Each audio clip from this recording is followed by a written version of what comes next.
This is Pet Life Radio. Let's talk pets.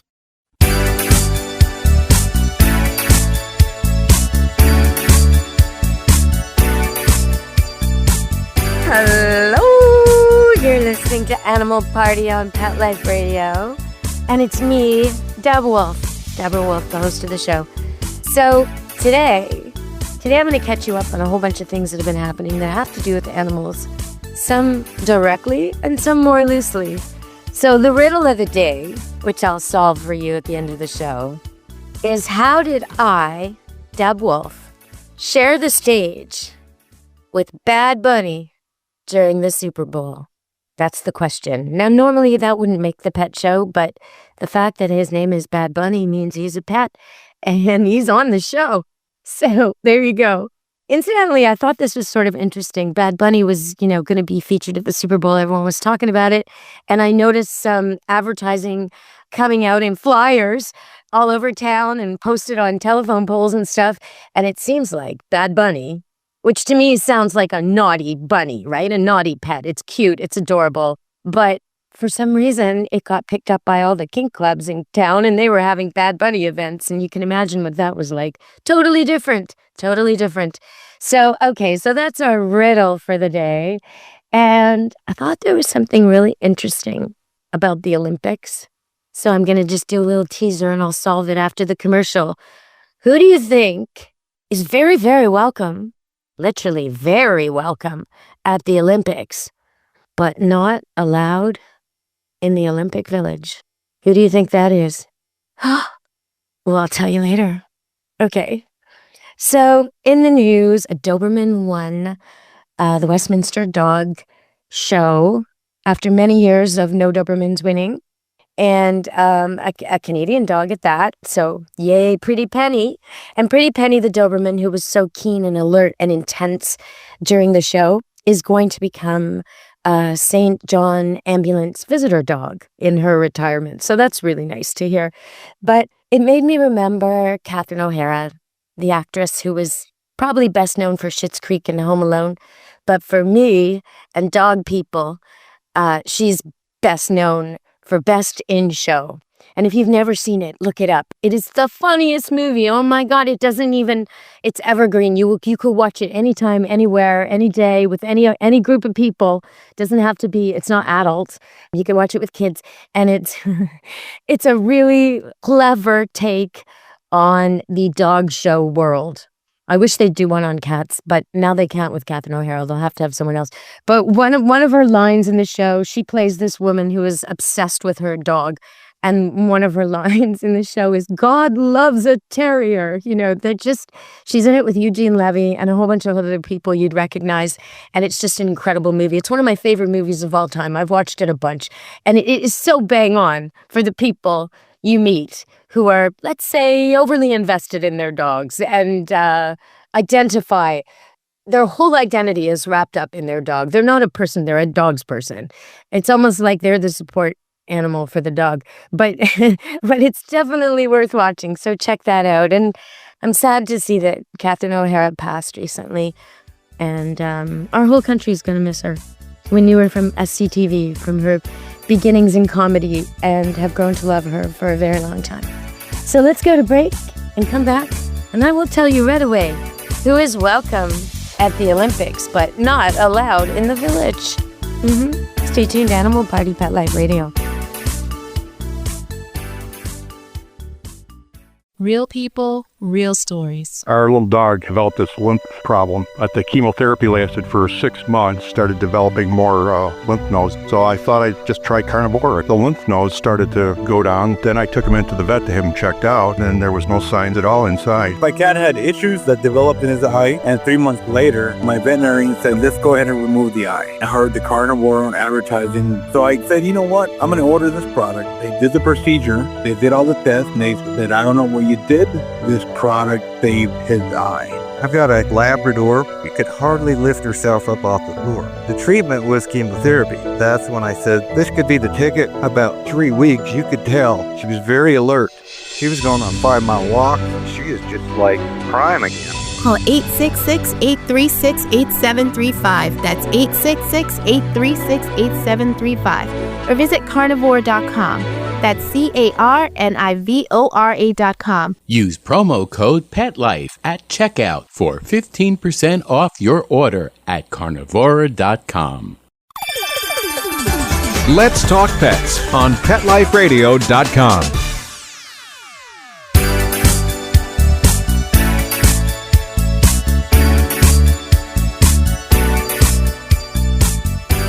Hello, you're back on Animal Party Pet Life Radio. Well, at the Olympics, they decided that so many of the athletes, particularly the younger ones, were missing their pets, in particular, their dogs. So, some of the athletes have actually had relatives or friends come to the games and not stay close by, stay in places that allow for dogs so they can visit their own dogs.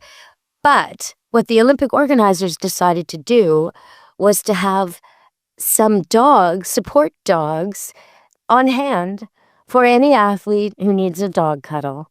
And these dogs are called the welcome dogs. They are very welcome. Yes, and they're all around the exits and entrances to the Olympic Village because they're not allowed in the village. But that's all right. They're not allowed in the village, but they are allowed on the outside. And the Olympians do get their cuddles. And that way, I guess they don't trigger any allergies. Although, yeah, well, let's just say they're welcome and they're participating and they're doing their good work. And I think that's a great thing. So well done to the Olympics for figuring that little thing out. Some of the colleges have figured that out too and have support dogs. And some of the police stations, they have support dogs for children who've been in terrible circumstances. And I think it's a really smart thing to do.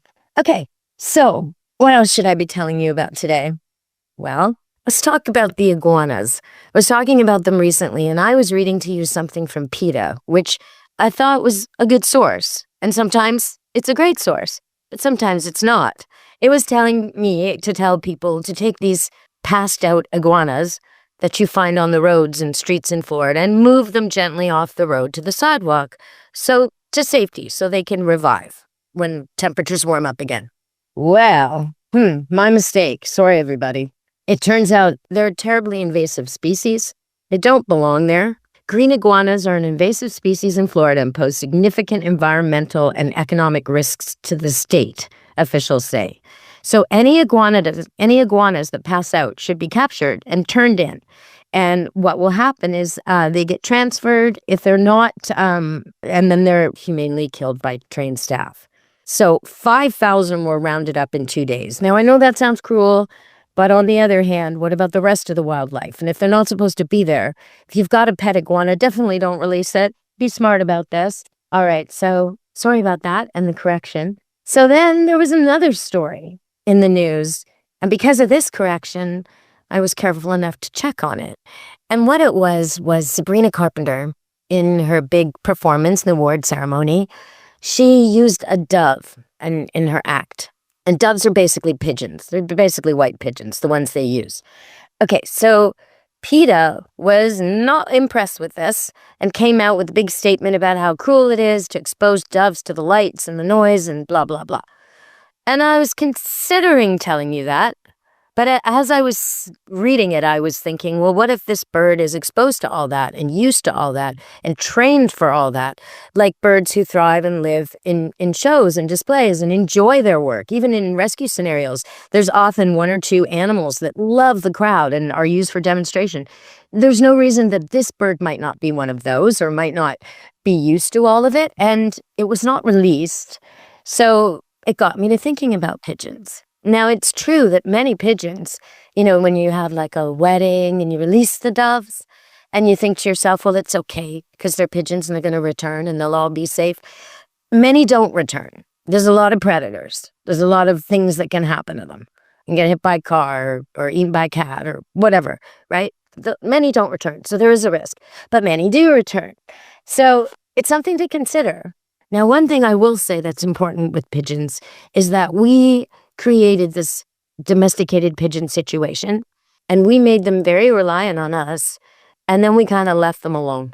So if you live in an area with lots of pigeons and it's freezing cold, and you have a heart for them, you could leave out birdseed, you could leave out water, because they're not that great at living on the wild.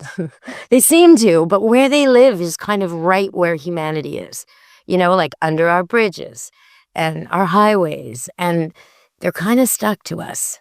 So here's some facts about pigeons, because I think this is so interesting. They're way smarter than you might think. They're considered in the top 10 in the animal kingdom as far as intelligence goes.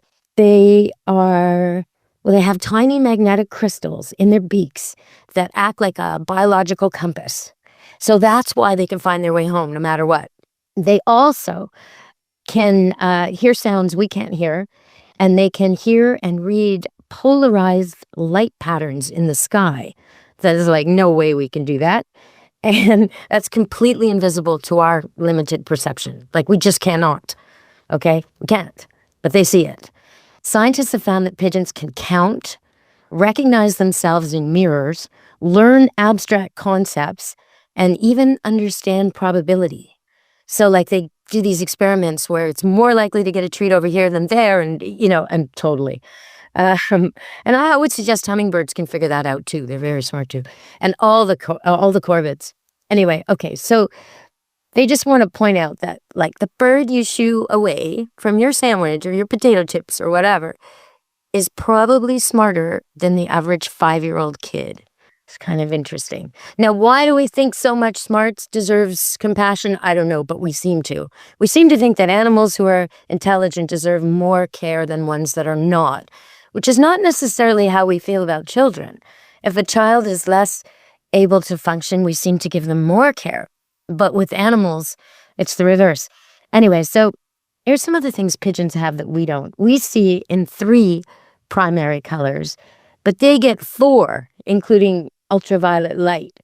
They can go for 60 miles an hour, sustained flight, like quite a while. So the distances they go are just crazy. And their words, they have words. They're not just squawking.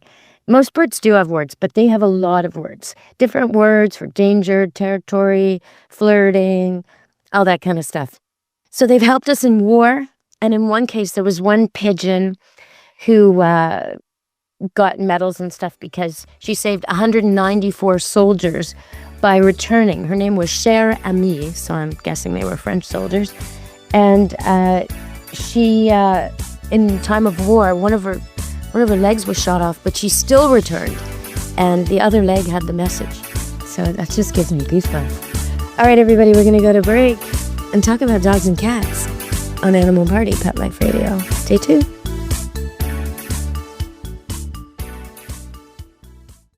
Take a bite out of your competition. Advertise your business with an ad in Pet Life Radio podcasts and radio shows. There is no other pet-related media that is as large and reaches more pet parents and pet lovers than Pet Life Radio. With over 7 million monthly listeners, Pet Life Radio podcasts are available on all major podcast platforms. And our live radio stream goes out to over 250 million subscribers on iHeartRadio, Odyssey, TuneIn, and other streaming apps. For more information on how you can advertise on the #1 pet podcast and radio network, visit PetLifeRadio.com/advertise today. Let's talk pets. Let's talk pets On Pet Life Radio. Pet Life Radio. PetLifeRadio.com.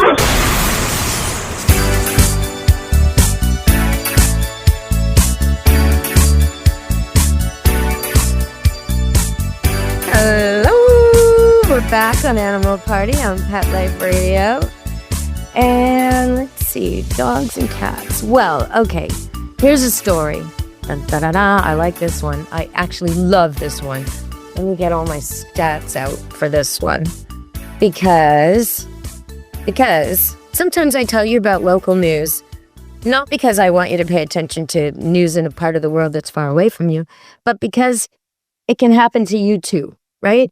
It can happen anywhere. And sometimes it's really important. You know, a dog hurts a person or a cat is injured or there's some flu or something somewhere that's coming to you soon. So that's why I give you the local news that I think is going to come to you soon. So in this case, I can't find my notes, so I'm going to have to do this from my brain, but that's all right. In this case, what happened was There's a beautiful park here, gorgeous park. It's enormous in Vancouver. And it's in an area that's kind of near the university and near a very swanky part of town, but it's an enormous forested area. It crosses, at one end, there's a nude beach on the west side of it that's on a peninsula and faces the water. Beautiful, beautiful beach with, sun setting over the ocean. It's called Wreck Beach. WRECK, Wreck Beach. Dogs are only allowed there in off season, though, just so you know. Okay, so there's a beautiful beach there, and there's the students that live up there, and all the campus housing, and then between the campus housing and the rest of the city, basically, there's a golf course, but otherwise, it's all just beautiful forests and trails. And for years and years and years, there's been networks of trails with good maps and good signage and lots of rules, like where you can ride your horse and where you can walk your dog and off-leash or on-leash. And you could spend a whole day in there easily. You could go from one side of Georgia Strait to another. You could go to one beach and then another beach, or you could just walk through the forest. You do have to cross highways or streets at certain points. So what's going on with this? Well, there was a lot of conflict. In particular, where off-leash trails meet trails that are strictly leash trails. That's where the conflicts were. And so the park board, GVRD, decided to take away a whole third of the park to dogs, to make a third of the off-leash walks no longer off-leash, and to put all these rules in place, extra rules. And it was about to happen. It was just going to go down without anybody, nothing, just boom, done. All those people who use the park, and I'm telling you, when I'm in there on a rainy day, and I used to be there regularly when I lived in Vancouver, you don't see anybody else except the people with dogs. So, in sunny summer days, there's people walking, but really, you hardly ever see people in the rainiest days without dogs. And it would be such a shame to regulate for the people who hardly go. But okay.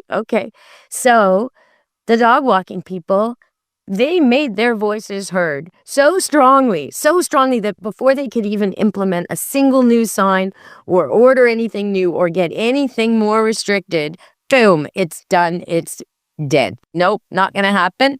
The dog trails are staying open. The most wonderful place that you could think of to walk your dog is still most wonderful place to walk your dog, and you can still walk off leash. And what they're going to do instead, which is the best thing ever, is enforce the actual rules. Instead of making more rules and then having the bad apples wreck it for everybody anyway, they're going to enforce the rules. So on the trails where you're supposed to never have a dog off leash, and these are the big horse trails, people are coming through there at a gallop, and they don't want your dog in their way, and they don't want to get injured, and they don't want their horse injured, and they don't want to hurt your dog, but it's bad combination. So you gotta obey the rules. But if all the dog people poop scoop and obey the rules and train their dogs and have dogs on leash if they don't come well, on leash if they're likely to chase a horse or cause a conflict, off leash if they're good, and when you're distracted, you need to take a phone call, you need to drink your coffee, your kid's acting up, one dog isn't behaving, put them on leash. It's so easy. Let them go again later. You're just showing them that you're in charge and they're earning their off-leash time. But that way we will have peace in the trails. So if you're somewhere that has a park like this, it's so important to obey the rules. Always poop scoop. Always keep your dog under control. Always adhere to the actual off-leash trails when your dog's off-leash, because we want these places to stay forever. Sometimes I drive by dog parks where there's like a fence and some kind of bark mulch area. Looks sort of like a basketball court area ×2. And there's like 2 young adolescent dogs kind of prancing around, maybe vying for dominance. And that's it. Or maybe there's 8 of those. But that's it. Because no old dog wants to go in there. No young dog wants to go in there and they'll get picked on. And no tiny dog wants to go in there. And a true athlete needs more room to run. I mean, these dog parks, and then no water feature. You can't throw a ball without everybody trying to get it. And then there's a fight, So I like dog parks for certain dogs. There's labs and goldens and doodles that just love the dog park. The dogs who love all dogs all the time and are in their prime love those little contained dog parks. But the rest of them would, so much prefer a run in the forest. And that's what I'm going to do with mine today, because it's a rare moment in the rainforest. In February, the sun is shining, and it is absolutely spectacular here. So I'm going to take my 4 dogs and we're going to find a forest trail where there's nobody. And we're going to go look for chanterelle mushrooms. That's what we're going to do this afternoon. But before I go, I guess I should solve the riddle. So how did I end up on stage with Bad Bunny during the Super Bowl? Well, it's a little bit of a trick. I was performing at the Church of the Blues, the old Disney pub, on Sunday, and it was Super Bowl, and they do have television screens. So there was a television screen on the corner of the stage playing the Super Bowl, and I noticed as I was singing Sweet Home Chicago, I glanced over and I realized, you know what? I'm on stage with Bad Bunny. That's who's on the television right now. All right, everybody. From me, Deb Wolfe, an Animal Party and Pet Life Radio. Ciao, meow. Be good to your animals. Let's Talk Pets, every week on demand, only on PetLifeRadio.com.